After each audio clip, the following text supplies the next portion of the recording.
드리고요. 함께 인사했으면 좋겠습니다. 샬롬. 옆 사람 보고 샬롬. 서로 샬롬. 손잡을 수 있으면 손잡고 샬롬. 샬롬의 은혜가 우리 모든 성도님들의 삶 속에 차고 넘치기를 축원합니다. 샬롬은 하나님의 평안이, 하나님의 평화가 당신에게 있기를 원합니다 라는 마음과 뜻을 담아서 하는 인사가 샬롬입니다. 제가 우리 성도님들에게 혹시나 문자를 보낸 일 있으면 샬롬이라고 하는 말을 늘 앞에다 쓰곤 합니다. 저도 샬롬을 그만큼 좋아한다라는 의미가 되겠지요. 하나님의 나라의 특징은 늘 말씀을 드렸지만 평화입니다. 여러분과 저는 하나님의 나라 백성입니다. 그러므로 우리는 평화의 나라의 백성들입니다. 평화는 그래서 우리의 모든 삶을 주장하고 있어야 합니다. 평화를 우리는 갈망하고 소망해야 합니다. 예수님은 평화의 왕입니다. 그러므로 우리는 평화의 나라에 평화의 왕을 두고 사는 사람들입니다. 하나님께서는 이와 같이 평화의 나라를 세우시고 우리를 평화의 나라의 백성으로 초대하셨습니다. 우리가 그와 같이 평화의 복을 누리고 사는 거지요. 귀하고 감사하지 않을 수 없습니다. 그 평화의 은혜가 우리 모든 성도님들의 삶과 가정에 함께하기를 축원하고 우리 향교회도 하나님께서 주시는 이 평화가 절대로 침략당하지 않기를 소망합니다. 사단은 어떤 수단과 방법을 통해서라도 교회의 평화를 깨뜨리려고 하는 겁니다. 그래서 목회자로서 목회를 해오면서 늘 아쉬운 게 있지요. 주변 교회들, 주위에 있는 많은 교회들의 이야기를 들을 때 교회가 많이 평화를 잃어버렸다라고 하는 그러한 이야기를 들을 때, 그래서 교회의 그 분쟁에 대해서 식을 줄 모르고 해결될 수 있는 어떠한 방향도 보이지 않을 때 굉장히 마음 아프죠. 왜냐하면 교회는 평화의 왕이신 주님이 머리가 되셨는데 왜 평화롭지 못하냐라는 것입니다. 우리 양교회 하나님 주님께서 우리 교회 머리가 되십니다. 그래서 평안의 교회로 주께서 세우신 줄로 믿습니다. 사탄은 이 세상에 존재하는 모든 것에 대하여 도전합니다. 평화를 깨뜨리려고 말입니다. 심지어는 그래서 교회까지 어지럽히려고 하는 것이 사탄의 노력이고 사탄의 전략 전술이라 할 것입니다. 그래서 교회의 어지러움을 깨뜨리려고 하는 요소 속에 내가 혹시나 그 분쟁 속에 휘말리려고 할 때는 정신 바짝 차리자. 사단이 나를 흔들겠구나. 내 마음속에서 역사하겠구나. 우리가 그렇게 생각하면서 늘 깨어서 주님을 붙잡고 주님의 뜻 안에서 건강한 교회로, 평화로운 교회로 우리 교회를 세워갈 수 있는 은혜가 있기를 간절히 소망합니다. 자, 주님 오실 때까지 그 평화로움을 지켜가는 겁니다. 이 세상에서 평화를 좋아하는 이들이 참 많습니다. 이스라엘 유대인들은요, 그들의 인사도 역시나 샬롬입니다. 샬롬인데요, 우리나라 사람들은 야야 한 번 만나고 그냥 인사하면 됐지. 근데 우리 신은경 집사님은 만날 때마다 인사하시더라고요. 참 좋은 습관을 가지고 계시는 것 같아요. 칭찬합니다. 유대인들은요, 하루에 10번을 만나든 어쨌든 간에 던지는 말이 샬롬, 샬롬하고 던져주는 거예요. 하나님의 평화가 당신에게 있기를, 우리에게 있기를, 하나님의 평화가 우리를 주장하기를, 그런 인사를 수없이 만나면 만날 때마다 던져주는 거예요. 그냥 하이 하고 인사하는 것처럼 그냥 샬롬하고 인사하는 거예요. 그들의 입버릇처럼 나오는 거죠. 그들에게 하나님께서 심어놓은 사랑, 평화에 대한 사랑을 그렇게 심어놓았다라고 생각합니다. 또 하나 있습니다. 무슬림들이죠. 이슬람권입니다. 이 사람들도 역시나 그들의 인사가 샬롬입니다. 살람 살람 그러죠. 살람. 샬롬이랑 같은 이름입니다. 같은 말이 되겠죠. 이와 같이 무슬림도 어떤 상황에서나 그들이 만나면 샬롬하고 처음 만나는 사람에게도 샬롬이에요. 그래서 저도 무슬림에게 샬롬 인사를 들어본 적이 있습니다. 샬롬 그렇습니다. 자, 그러나 이스라엘과 무슬림은 샬롬이 그들의 언어 속에서 가장 깊숙이 있고 그들의 삶 속에서 가장 흔하게 하고 그들의 가장 많이 하는 인사가 되었고 입버릇이 됐지만 유대인들과 무슬림은 끊이지 않는 싸움을 하고 있습니다. 그들에게서 평화를 찾아볼 수가 없습니다. 라는 것입니다. 참으로 풀리지 않는 아이러니라고 말할 수밖에 없겠죠. 성경을 보면 가장 중요한 중심이 된 도시가 예루살렘입니다. 예루살렘은 평화의 도시라는 의미입니다. 예루살렘은 평화라는 말입니다. 평화의 도성, 평화의 도시. 그래서 예루살렘이 상징하는 것은 하나님의 나라를 상징하는 것입니다. 이스라엘 백성들은 그래서 예루살렘을 많이 사랑했습니다. 성경은 이와 같이 평화의 도시를 가장 중심에 두고 성경의 모든 역사가 이루어지고 있는 것을 우리에게 보여주고 있습니다. 이스라엘 백성들은 그래서 이 평화의 도시를 사랑하지요. 평화를 노래하지요. 평화를 안부하지요. 그러나 그들의 깊숙이 내면 깊숙한 곳에 죄가 뿌리내리고 있었기 때문에 이스라엘의 역사를 들여다보면 평화를 잊어버리고 많은 것을 볼 수 있습니다.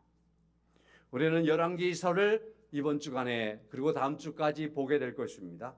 그리고 그 다다음 주까지에서는 역대기를 보게 될 겁니다. 다시 말해서 이스라엘의 역사를 우리는 읽게 될 것입니다. 이스라엘의 역사를 소개하고 있는 열왕기상, 우리가 보고 있는 열왕기서에서 가장 먼저 등장하는 왕의 이름은 솔로몬입니다. 솔로몬이 가장 먼저 등장합니다. 이스라엘의 역사를 기록하면서 솔로몬으로 시작하고 있어요. 열왕기상에서. 그럼 솔로몬의 이름은 뭐냐? 솔로몬의 이름의 뜻은 역시 샬롬입니다. 평화입니다. 이스라엘의 역사를 시작하며 가장 먼저 두는 이름은 샬롬의 왕, 샬롬이라고 하는 이름을 가지는 왕으로 시작하는 이스라엘의 역사를 우리가 만나볼 수 있다라는 것입니다. 다윗은 자신의 뒤를 이을 그러한 왕으로 솔로몬을 세웠는데 솔로몬의 이름을 지으면서 야, 너 이름은 평화다라고 지은 거지요. 제 친구 목사나 하는 그런 목사님들 중에도 아들들을 평화라고 지었던, 평강이라고 지은 그런 분들이 몇 분이 계세요. 평강. 아마도 아들의 이름을 다윗이 평강이라고 지을 때는 네가 평화롭기를 원한다. 다윗이 왕이니까 자신의 왕위가 하나님께서 영원하다라고 말씀하셨으니까 평화의 왕을 상징하고 평화의 왕을 기다리는 의미 속에서 예수 그리스도를 바라보는 의미 속에 아마도 솔로몬이라고 이름을 짓기도 했을 것입니다. 그리고 솔로몬이 통치하는 나라가 평화의 나라가 되기를 원하고 그의 후손들이 평화의 나라를 이루어가기를 바라는 마음 속에서 간절한 마음으로 솔로몬이라고 지었을 것입니다. 그래서 열왕기서를 보면 솔로몬으로 시작하고 부귀영화를 기록하며 평화의 시대가 펼쳐지는 것을 만나볼 수 있습니다. 그렇지만 얼마 지나지 않아서 이스라엘이 분열하기 시작하는 거예요. 분열의 모습은 평화가 깨졌다라고 하는 가장 분명한 모습이지요. 솔로몬의 아들 르호보암 때 솔로몬의 신하였던 여로보암의 배신을 통해서 이와 같이 이스라엘이 분열되는 겁니다. 이스라엘의 평화는 오래가지 못했습니다. 사울과 다윗과 솔로몬까지를 이스라엘의 통합 왕국이라고 말합니다. 그리고서 솔로몬의 아들 르호보암 때부터 이스라엘의 역사를 분열 왕국이라고 말합니다. 분열 왕국에서 이스라엘은 통일하지 못하고 끝나버리는 겁니다. 그러므로 이스라엘의 역사는 평화의 왕으로 시작했지만 그러나 평화가 온전하게 유지되지 못하고 분열하고 말았습니다. 평화를 잃어버렸다라는 것입니다. 평화가 산산이 깨지고 말았던 이스라엘의 역사를 우리가 열왕기서를 통해서, 역대기서를 통해서 만나게 되는 것입니다. 하나님은 분명히 이스라엘을 통해서 평화의 나라의 그림을 그려놓았지만 세상에 있는 이스라엘은 죄 속에 빠져들어가며 우상을 숭배하기 시작하고 하나님의 언약을 잊어버림으로 말미암아 그들은 평화를 잃어버리고 말았다라는 사실입니다. 열왕기서를 읽기 시작하면서 평화를 만나지만 그러나 계속해서 읽어갈 때 평화라는 말이 왜 그렇게 낯설어지는지요? 무색해지는지요?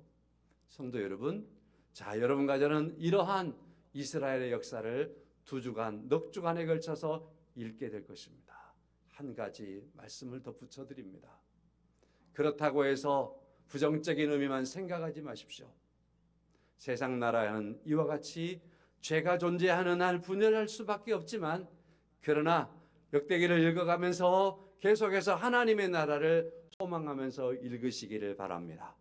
하나님의 나라는 평화의 나라입니다 라는 겁니다. 예수 그리스도께서 통치하는 곳만이 참된 평화가 이루어지는 것입니다 라는 것입니다. 그래서 평화를 소망하면서 읽으시기를 바랍니다.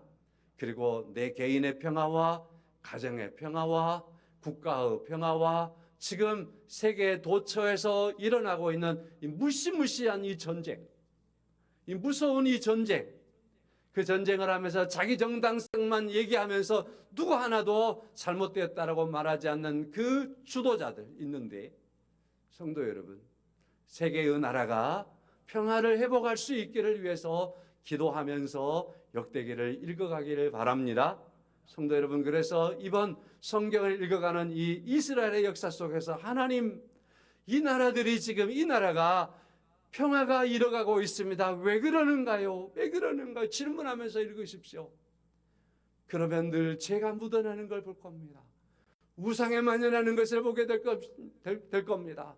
그리고 물질주의가 얼마나 강하게 주장할수록 분쟁이 일어나는 걸 보게 될 것입니다.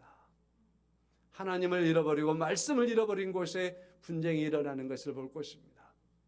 그래서 우리는 역대기를 읽어가면서, 열왕기서를 읽어가면서 하나님의 나라를 더 간절히 소망하면서 읽어야 되겠고, 하나님이 우리의 왕되심과 예수께서 우리의 왕되심만이 참된 평화가 이루어지는 것을 소망하며 우리가 읽을 때에 평화에 대한 중요한 기도의 제목을 가지고 읽어가는 그러한 시간이 될 수 있을 줄로 믿습니다. 그것은 하나님의 나라를 소망하는 것이요, 우리 주님을 기다리는 것이고, 그리고 영원한 하나님의 나라를 간절히 바라보는 성도들이 성경을 읽어가는 중요한 태도라고 말할 것입니다. 그리고 직접적으로 지금 이스라엘과 그리고 이란의 전쟁, 미국과의 전쟁 같지만 속내에 들어가 보면 이스라엘과 이란의 전쟁이죠. 이러한 전쟁이 속히 끝나기를 위해서도 기도해 주시면 좋겠습니다. 본문으로 가겠습니다. 솔로몬이 이스라엘의 왕이 되고 그가 재판했던 내용을 말씀하고 있습니다. 오래전에 유치원 재롱잔치를 본 적이 있습니다. 연극을 하면서 아이들이 발표를 하더군요. 근데 그 연극을 보니까 솔로몬의 재판을 연극의 주제로 삼아서 재판하는 걸 연극으로 표현하더라고요. 재밌게 보았고 오랫동안 기억이 됩니다. 이와 같이 오늘 본문의 말씀은 유치원생들도 아는 내용이지요. 어른들도 다 알고요. 교회 안 다니는 사람들도 오늘 본문의 내용 정도는 알고 있는 내용입니다. 그래서 이 내용은 중요한 거죠. 어린아이부터 어른까지 안다라는 사실 속에서 중요한 내용이겠구나 하는 걸 우리는 인지할 수 있습니다. 반면에 또한 어린아이부터 어른까지 알고 있는 이 내용은 세상의 많은 사람들에게 자칫 잘못하면 사람들이 위험하게 이 말씀을 접근할 수도 있겠구나 하는 생각이 드는 겁니다. 독일의 자유주의 신학자 그리스만이라는 사람이 있습니다. 휴고 그리스만이라는 사람이 솔로몬의 재판, 즉 오늘 본문의 말씀, 이 말씀을 그가 연구했습니다. 자유주의 신학자입니다. 그가 연구합니다. 그가 연구하기를 어떻게 연구하냐면 이러한 재판이라고, 이 솔로몬의 재판과 같은 이런 재판의 내용이 이스라엘 말고 팔레스타인의 여러 주변 국가들에도 이러한 민화들, 설화들, 사람의 입을 통해서 전해지고 있는 구전들이 있나 하는 걸 조사를 하는 겁니다. 그래서 이스라엘과 팔레스타인의 주변의 여러 국가들, 심지어는 이란 이런 지역까지, 그리고 몽고 중국까지 포함해서 연구를 하기 시작합니다. 이런 사례들을 찾기 시작한, 민화들을 찾기 시작합니다. 그가 조사했더니 22개 정도가 나왔습니다. 그래서 그는 이렇게 정리했습니다.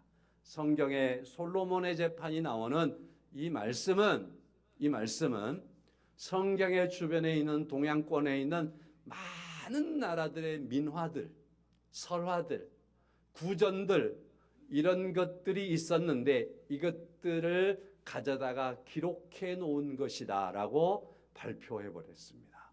신학자였습니다. 아주 유명한 자유주의 신학자입니다.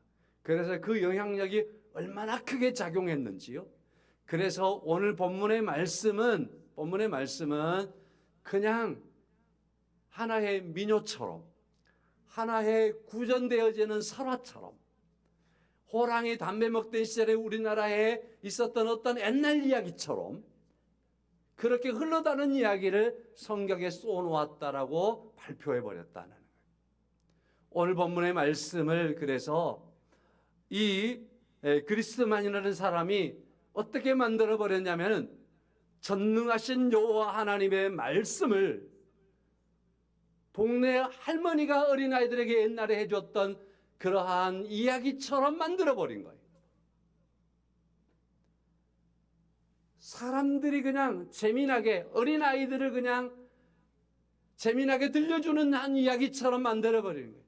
누가 지혜로운 사람인 줄 알아? 이런 사람이야 하면서 이야기를 들려주는 하나의 이야기 한 토막으로 만들어버린 거예요. 그러므로 말미암아 이 그리스만이 성경의 권위를, 성경의 이 말씀을 가지고, 이 말씀을 하나님의 영감에 의해서 우리에게 주어진 하나님의 중요한 말씀이라는 사실을 거부해버린 겁니다. 이 말씀이 솔로몬 시대에 있었던, 정말로 있었던 역사적인 하나의 사건이었다라는 것을 무시해버린 겁니다. 그래서 하나의 이야기거리로 그냥 치부해버린 겁니다. 성도 여러분, 여러분과 제가 성경을 읽을 때에, 오늘 본문의 말씀과 같은 이러한 말씀을 만날 때에 이 말씀이 우리에게 읽어질 때, 이 말씀이 그냥 유치원생부터 어른들까지 교회 안 다니는 사람들도 아는 그러한 하나의 많이 여기저기 흘러있는 그러한 이야기 속의 하나지, 이렇게 놓고 읽어가 버리면 이 말씀은 여러분과 저의 삶과 우리의 마음속에 하나의 능력으로도 역사하지 못할 겁니다. 이 말씀이 그저 그런 말씀으로 끝나버릴 겁니다. 성도 여러분, 오늘 본문의 말씀은요, 하나님의 영감에 의해서 하나님의 은혜 가운데에 솔로몬 시대에 있었던 분명한 사건을, 솔로몬이 하나님 앞에 기도했던 그 기도의 응답 속에서 하나님이 솔로몬에게 어떠한 지혜를 주었는가, 하나님께서 솔로몬에게 얼마나 현명하게 하였는가, 솔로몬에게 하나님의 지혜가 어떻게 임하였는가 하는 것을 분명하게 보여줬던 하나의 사건이라는 것입니다. 믿으십니까? 이걸 놓치면 안 되는 거예요. 이걸 놓치면 오늘 본문의 말씀을 읽어갈 때에 우리에게 있어서 이 말씀은 그냥 재미난 이야기에 끝나버리고 마는 겁니다. 그래서 오늘 말씀은 첫 번째로 말씀을 드리는 겁니다. 이 말씀은 하나님의 말씀입니다. 이 말씀은 절대 무오한 말씀입니다. 만약에 이 말씀을 그리스만처럼 말해버린다면 이건 망언이고, 이건 죄악이고, 하나님의 말씀을 거역하는 것이고, 하나님의 뜻을 무시하는 것이고, 요 하나님을 거역하는 그러한 모습에 지나지 않습니다. 그리고 사단의 유혹에 들어가는 것입니다 라는 거지요. 오늘 본문의 말씀 속에서 솔로몬이 재판했던 이러한 재판 속에서 하나님의 지혜가 묻어나고 있습니다. 하나님의 지혜는 이렇게 묻어나고 있는 거지요. 첫째는요, 하나님의 자비입니다. 왕 앞에 창기 두 사람이 자기들의 사연을 가지고 와서 고발을 합니다. 왕 앞에. 창기는 어느 시대나 어느 문화에서나 부끄러운 직업입니다. 소외된 사람들입니다. 그래서 이 사람들은 사람들 앞에 보통 시간에는 떳떳하게 나타나지 못하는 사람들입니다. 그래서 성경에는 세리와 더불어서 창기들은 죄인이라고 지명하고 있습니다. 창기 두 사람이 살아있는 아들과 죽어있는 아들을 가지고 와서 이야기합니다. 산 아들이 서로 자기 아들이라고, 죽은 아들이 서로 저 사람의 아들이라고 하면서 솔로몬 왕에게 이와 같이 자신들의 이야기를 내놓기 시작하는 겁니다. 그럴 때 솔로몬 왕 앞에 이 일들이 펼쳐지고 있습니다. 성도 여러분, 고대 시절이나 현대에나 마찬가지겠지만 우리나라의 사극을 보면 그런 것들이 있죠. 왕의 행차가 있습니다.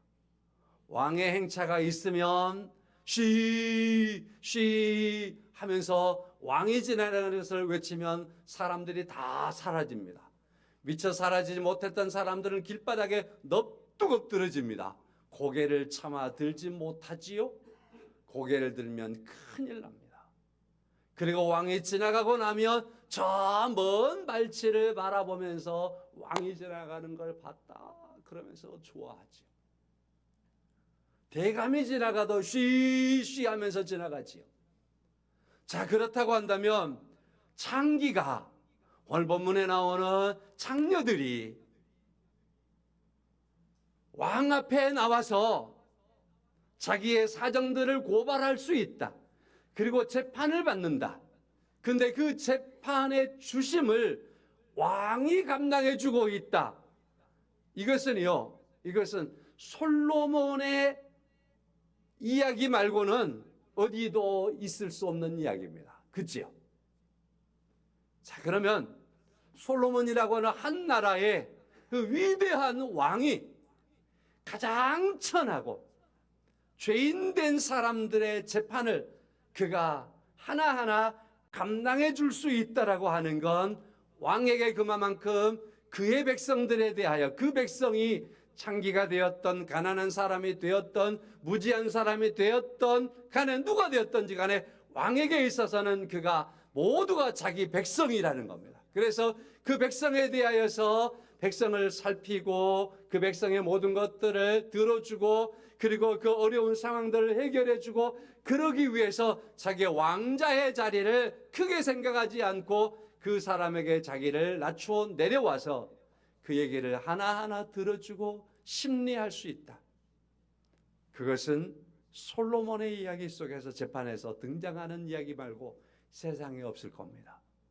성도 여러분, 이것은 무엇을 그려주고 있는 것인가 하는 거지요. 바로 이것은 하나님께서 우리에 대하여 그와 같습니다라는 것입니다. 하나님께서 우리에 대하여서 우리가 어떠한 죄인일지라도, 그 죄로 말미암아서 죽을 수밖에 없는 상황에 있을지라도, 죄인 중에 사도 바울이 말한 것처럼 괴수일지라도 하나님께서는 우리를 보시며 다가오시고 우리의 모든 사정과 상황을 들으시고 우리의 억울한 것들에 대하여서 판단하여 주시고 그것들을 해결하여 주시고 그 모든 것들을 감싸주시는 분이 우리 주님이시라는 사실을 이 재판을 통해서 우리가 만나볼 수 있는 겁니다.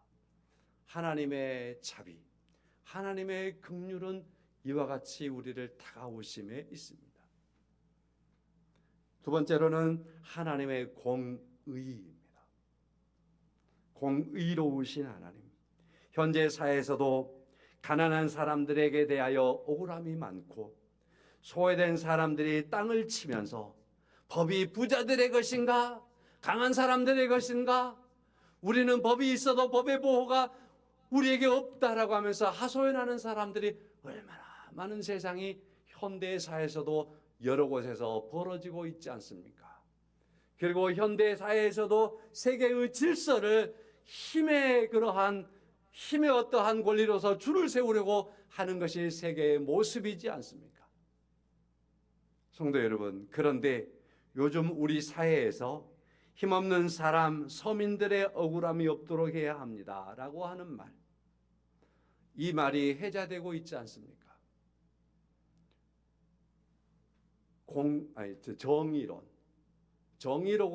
정의론이라는 그런 책들이 있죠. 정의론이라는 그런 책들 중에서 가장 중요하게 얘기하는 게 그런 측면이죠. 가난한 사람이라든지 소외된 사람 없도록 모든 사람들이 공정하게 법의 테두리 안에서 그 보호를 받고 억울한 사람이 없도록 하고, 바로 이것이 바로 정의다. 이것이 사회의 정의다, 공의다라고 말하죠. 바로 그러한 공의를 비추었을 때 오늘 본문의 말씀 속에서 솔로몬이 재판하고 있는 그 재판 속에서 공의를 찾아가고 있는 재판을 우리가 만나볼 수 있다라는 사실입니다.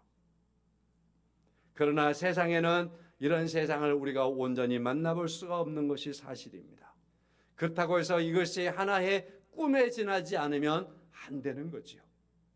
솔로몬은 재판을 통해서 하나님의 나라에 대한 그림과, 그리고 하나님께서 장차 이루게 되실 하나님의 심판을 우리에게 보여주고 있는 그림을 이 사건을 통해서 우리에게 보여주고 있다 할 것입니다. 이사야 55장 1절 말씀입니다. 오호라, 너희 모든 목마른 자들아 물로 나오라. 돈 없는 자도 오라. 하나님께서는 부르십니다. 목마른 사람도 오고 돈 없는 사람도 오라. 내 앞에 오면은 거기는 공의롭고 정의롭다. 또 말합니다. 마태복음 11장 28절 말씀입니다. 수고하고 무거운 짐진 자들아 다 내게로 오라 말합니다. 왕 대신 주님 앞에 오라고 말씀합니다. 수고하고 무거운 짐진 자들이 주님 앞에 올 때 그 공의로우신 주님 앞에서 참된 평안을 얻을 수 있고, 그 공의로우신 주님 앞에서 그들의 대가를 얻을 수 있기 때문에 그렇습니다. 요한복음 5장 3절은 심령이 가난한 자들은 복이 있나니라고 말씀을 합니다. 이와 같이 하나님의 공의를 오늘 본문의 말씀 안에서 솔로몬의 재판 속에서 우리가 만나볼 수 있는 겁니다. 세 번째로는 하나님의 지혜가 노출되어 있지요. 하나님의 지혜. 오늘 본문의 말씀이 있고요. 본문의 말씀의 앞에는요, 솔로몬이 하나님 앞에 기도하는 내용이 있습니다. 간구하는 내용이 있는 거예요. 하나님 앞에 1000번제를 드렸더니 하나님께서 솔로몬에게 나타나셔서 내가 너에게 뭘 해주기를 원하느냐 할 때 솔로몬이 하나님 앞에 구하는 겁니다. 그 구하는 것이 하나님 지혜를 구합니다. 하나님께서 나 같은 사람에게 하나님의 백성들을 맡기셨습니다. 그 백성들을 내가 어떻게 재판할 수 있겠습니까? 그들의 송사를 들어서 내가 어떻게 판단할 수 있겠습니까? 하나님의 지혜가 필요합니다. 하나님께서 그 지혜를 주시기를 원합니다. 그랬습니다. 하나님께서 그를 향해서 칭찬하시면서 내가 참 내 마음에 합당한 것을 구하는구나 하시면서 하나님이 주시겠다라고 말씀하였습니다. 그리고서 오늘 본문의 말씀으로 가는 겁니다. 이 여인들의 재판을 하는 겁니다. 그 재판을 통하여서 하나님께서 약속하였던 그 재판, 그 지혜가 하나님께서 주신다라고 그 지혜가 이 재판 속에서 나타나고 있는 겁니다. 하나님의 지혜가 드러나는 겁니다. 그래서 솔로몬이 재판하는 것을 보았던 이스라엘 백성들, 오늘 28절 말씀입니다. 온 이스라엘이 왕이 심리하여 판결함을 듣고 왕을 두려워하였으니 이는 하나님의 지혜가 그 속에 있어 판결함을 봄이더라. 하나님의 지혜가 있는 것을 보았습니다. 사랑하는 성도 여러분, 이와 같이 오늘 본문의 말씀은요, 하나의 옛날에 있었던 하나의 여기저기서 떠들어다니던 이야기를 성경에 갖다 적어놓은 게 아닙니다. 이 말씀 속에서는 분명하게 하나님께서 솔로몬에게 약속하셨던 그 약속하신 바의 지혜를 주심이고, 이 말씀은 분명하게 솔로몬 시대에 있었던 사건이고, 이 사건을 통하여서 하나님의 자비가, 그리고 하나님의 공의가, 하나님의 지혜가 드러나 있는 사건이라는 사실입니다. 성도 여러분, 우리는 이 말씀을 보면서 이렇게 생각해 봅니다. 우리도 하나님 앞에 간구할 것이 있을 때, 우리가 하나님께 간구하면 하나님은 우리의 기도를 들어주실 줄로 믿습니다. 또한 하나님께서는 우리의 삶 속에서 하나님의 자신에 대한 하나님의 자비와 하나님의 공의와 하나님의 지혜를 우리의 삶 속에 하나님께서 드러내셔서 하나님의 역사를 이루어 가실 줄로 믿습니다. 하나님의 약속하심 속에서 하나님의 자녀된 삶들을 여러분과 제가 지혜롭게 살아가는, 오늘 하나님의 백성된 삶들을 사는 여러분과 제가 되기를 주의 이름으로 간절히 축원합니다. 찬송하겠습니다. 304장입니다.